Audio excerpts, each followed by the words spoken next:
ஸ்ரீராம ஜெயம். ஜாதகத்தில் தோஷம் இருந்தால் பரிகாரத்தை யார் செய்ய வேண்டும்? இந்த கேள்வி அடிக்கடி எல்லா பேரண்ட்ஸுமே கேட்குறாங்க.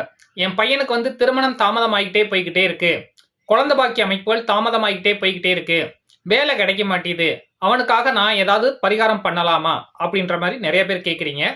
பொதுவா ஜோதிடத்துல பரிகாரம் செய்யறதுனால பலன் மாறுமானா மாறாது. இதுதான் உண்மை. சொல்றதுக்கு கொஞ்சம் சில பேர் ஏத்துக்க மறுத்தாலும் இதுதான் உண்மை.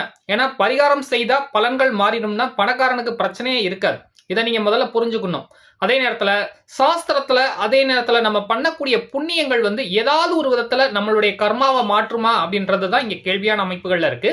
அந்த அமைப்புகள்ல பரிகாரம் பண்ண வேண்டிய ஆள் தான் பரிகாரம் பண்ணணும். இப்ப உங்களுக்கு புரியுற மாதிரி சொல்லணும்னா, என் பையனுக்கு காய்ச்சி அடிக்குது, அவனுக்கு தான் அந்த அந்த வேதனை ஃபுல்லா இருக்கு, அவனுக்காக நான் எந்த விதத்திலுமே மாத்திரை சாப்பிட முடியாது, அவனுக்காக நான் வருத்தப்படலாம், ஐயோ என் பிள்ளைக்கு காய்ச்சி அடிக்குது அப்படின்ற மாதிரியான அமைப்புகள்ல நான் வேதனைப்படலாம்.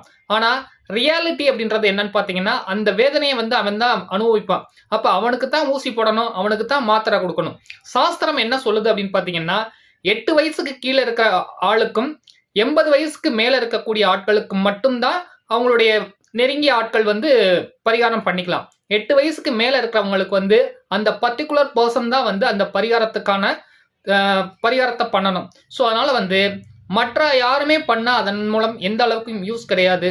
ஸோ யாராவது தோஷ அமைப்புகளில் பாதிக்கப்பட்டிருந்தா, திருமண தோஷம், களத்திர தோஷம், அதாவது புத்திர தோஷ அமைப்புகள், வேலை இல்லாம இருக்கு, கடன் பிரச்சனைகளா இருக்கு அப்படின்னா அந்த சம்பந்தப்பட்ட நபர் அதற்கான பரிகாரத்தை பண்ணீங்கன்னா கடவுளுடைய அனுகிரகத்தால அவருக்கு ஏதாவது ஒரு கடக்கன் பார்வை இருக்கக்கூடிய அமைப்புகள்ல உங்களுக்கு ஓரளவு தோஷ நிவர்த்தி ஆகும். நன்றி.